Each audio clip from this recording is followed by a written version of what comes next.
Bismillahirrahmanirrahim. Assalamualaikum warahmatullahi wabarakatuh. Kita lanjutkan kuliah kita minggu kemarin ya. Jadi kemarin kita sudah bicara tentang raca massa di industri gula ya dan kaitannya dengan unit-unit proses yang ada di industri gula ya, dari mulai milling sampai kristalisasi. Ya.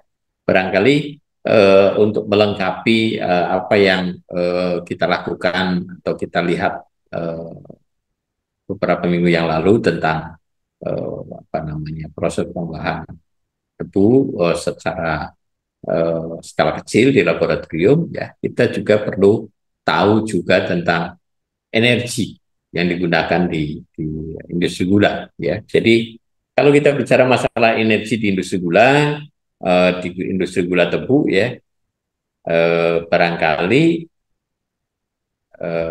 apa namanya industri gula ini merupakan industri yang self sufficient energi ya.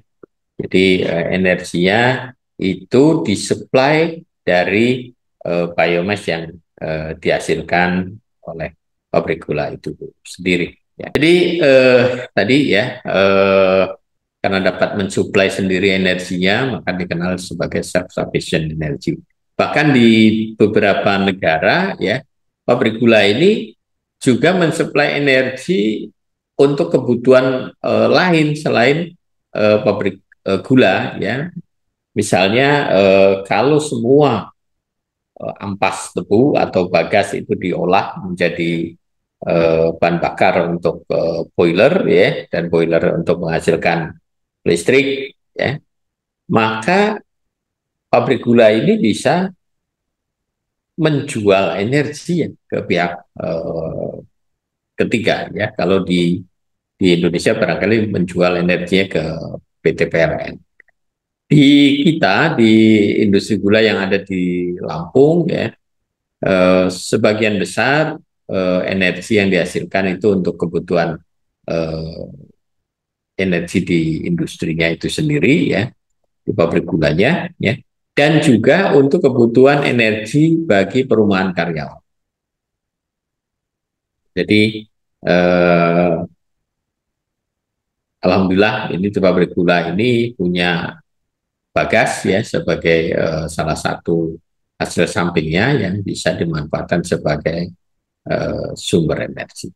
Nah, selain bagas sebenarnya byproduct atau produk samping dari pabrik gula ini ada molasis, ada blotong atau filter cake ya. Sebenarnya ini juga bisa dikonversi menjadi energi ya. Kita tahu bahwa molasis ya atau tetes tebu bisa dikonversi menjadi bioetanol misalnya.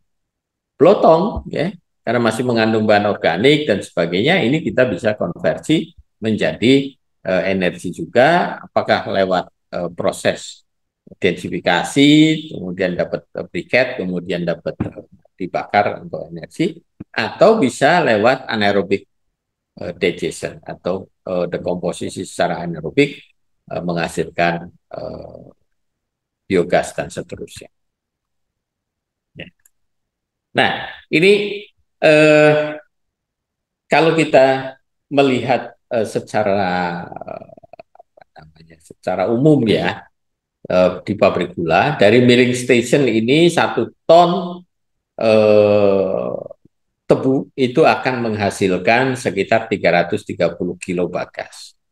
Kalau semua bagas ini dibakar ya, maka akan apa namanya akan menghasilkan energi yang cukup banyak ya.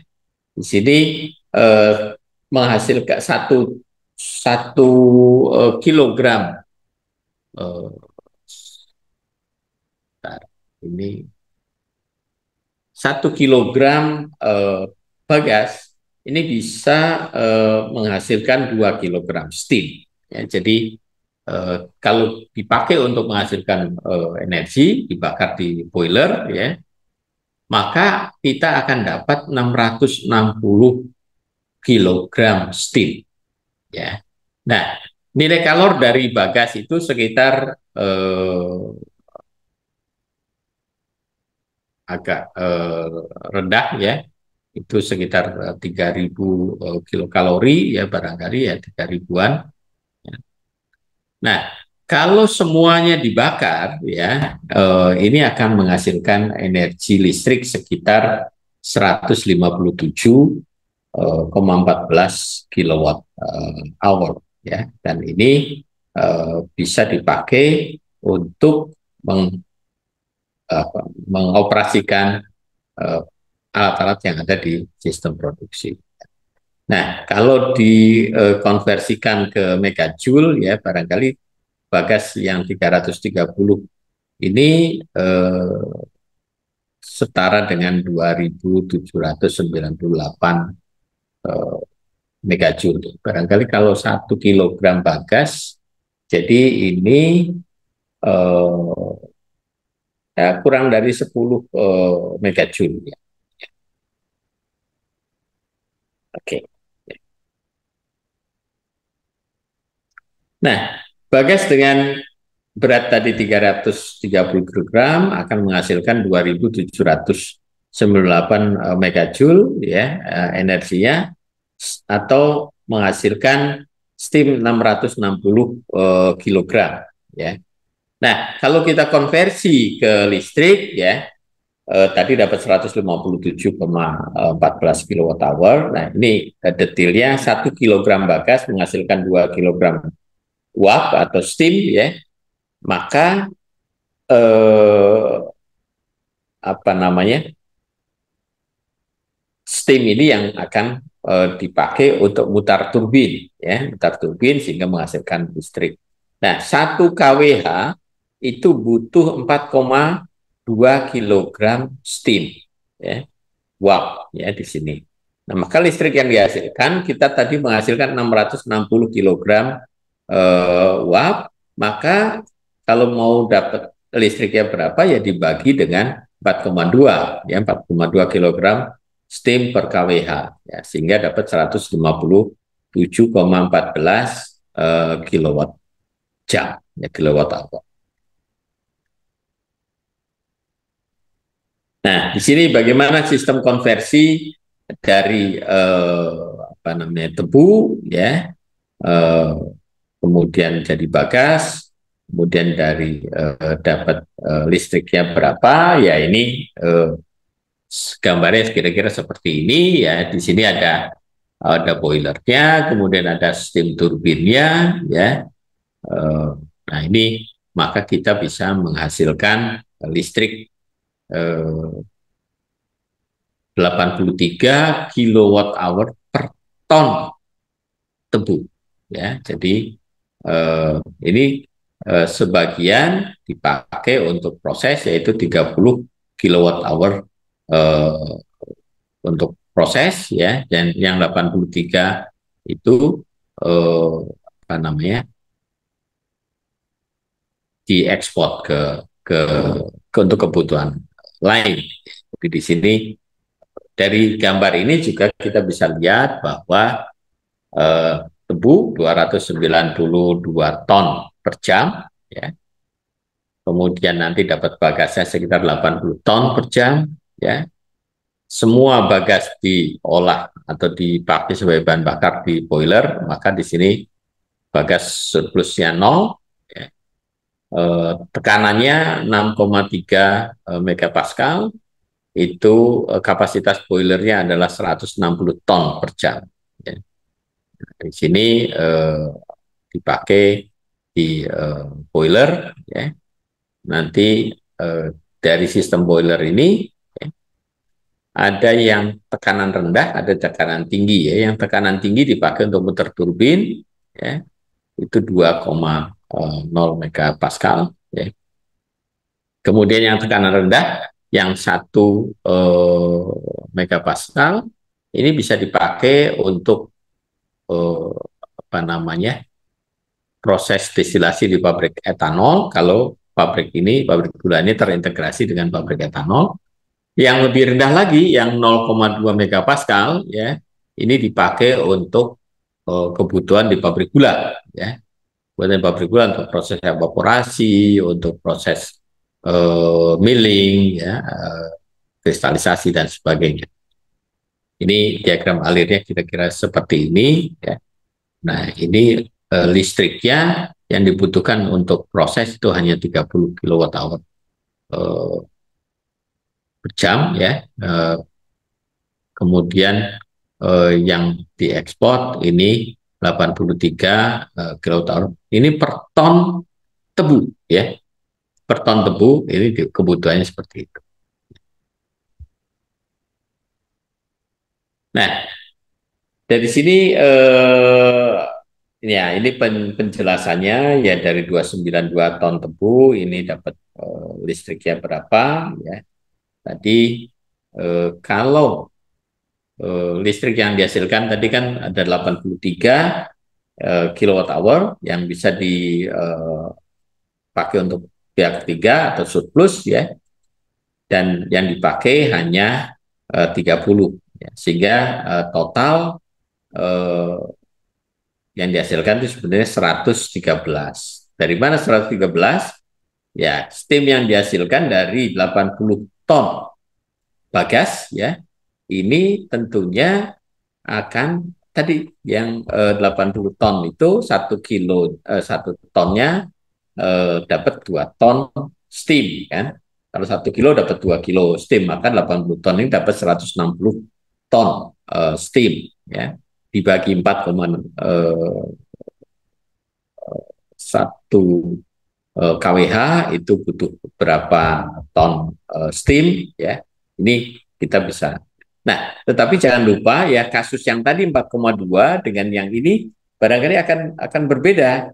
Kalau dibagi 4,2 ini hanya dapat 40 kWh, ya. Sorry, ini 160 dibagi dengan ini untuk 292 ton, ya. Jadi nanti tinggal kalau 160 ton steam tinggal dibagi dengan 4,2 ton 4,2 ton steam per kWh. Nanti dapat berapa kWh, ya. 4,2 kilogram steam per kWh. Nanti dapat berapa kWh. Nah, per ton tebu, ya, kalau dibagi dengan 298 nanti dapat 113 kWh, ya, per ton tebu. Yang dipakai hanya 30, maka yang bisa diekspor ke pihak lain itu 83 kWh. Nah, sistem ini relatif lebih efisien, ya, karena di sini menggunakan sistem boiler yang cukup bagus dan dilengkapi juga dengan sistem konversi energi ke listrik, ya, dengan turbin yang cukup bagus, ya. Di sini condensing extraction steam turbine, ya. Ini tekanannya 62 bar, ya, suhunya 480 derajat Celcius. Ini cukup bagus, ya.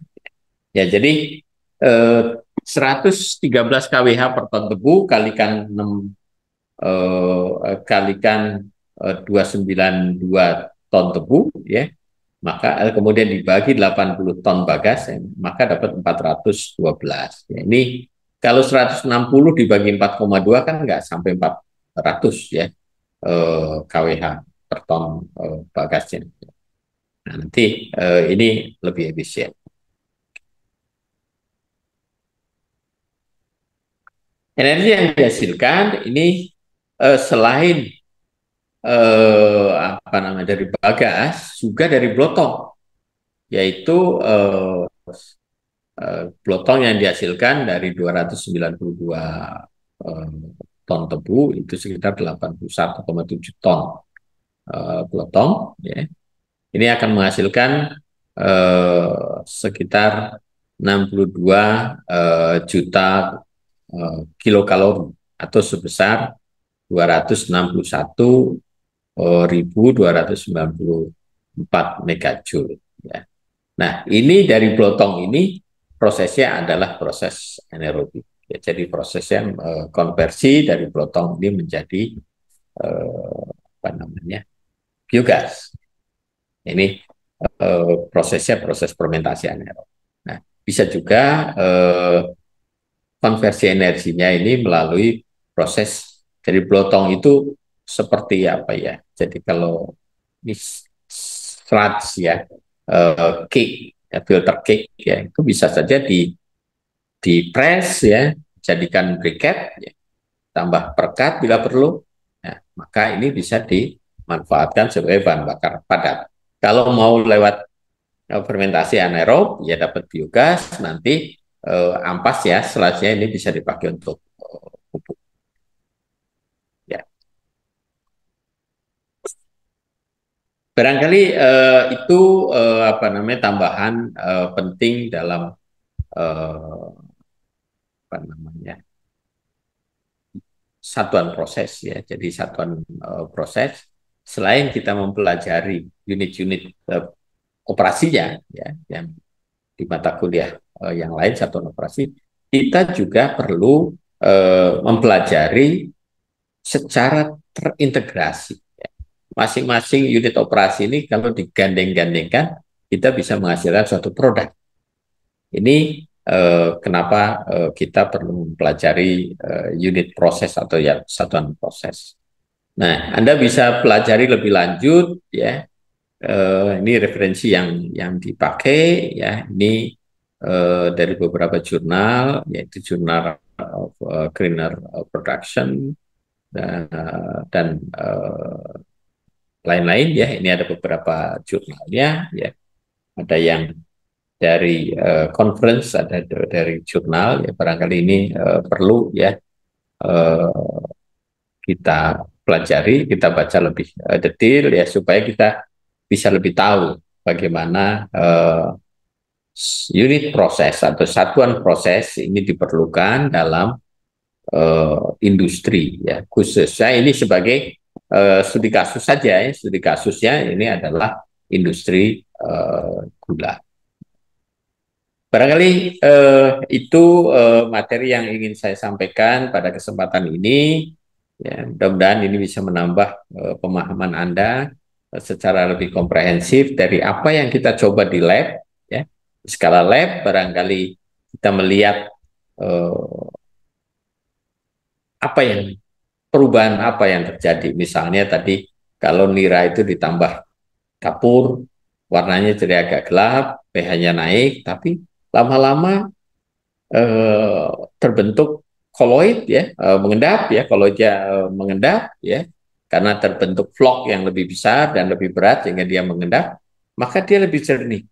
Nah, kalau itu di nira yang jernih ini diuapkan, maka nanti dapat sirup. Sirup didinginkan lagi ya, karena kelarutan jeruknya itu pada temperatur tinggi itu meningkat. Kemudian kalau kita dinginkan, maka yang semula larut menjadi tidak larut, dan itulah yang namanya kristal. Ya. Yang tidak mengkristal ini namanya molasis. Molasis itu kalau kita analisa isinya tidak hanya sukrosa, ada mineral, ada gula dan sebagainya ya. Sukrosanya pasti ada sekitar 50-an%. Tapi kok impurity-nya banyak begitu. Ya, mineral dan sebagainya. Nah, kemudian bagaimana kita memisahkannya? Memisahkan dua bahan ada padat, ada yang kalau tetes itu seperti sirup kental ya, ya densitasnya beda ya, di centrifuge saja, di centrifuge maka akan terpisah. Ya. Nah ini gula yang kita hasilkan ini masih agak basah, maka dikeringkan ya, supaya dia tidak rusak selama penyimpanan dan sebagainya. Barangkali itu yang bisa saya sampaikan pada kesempatan ini. Terima kasih. Assalamualaikum warahmatullahi wabarakatuh.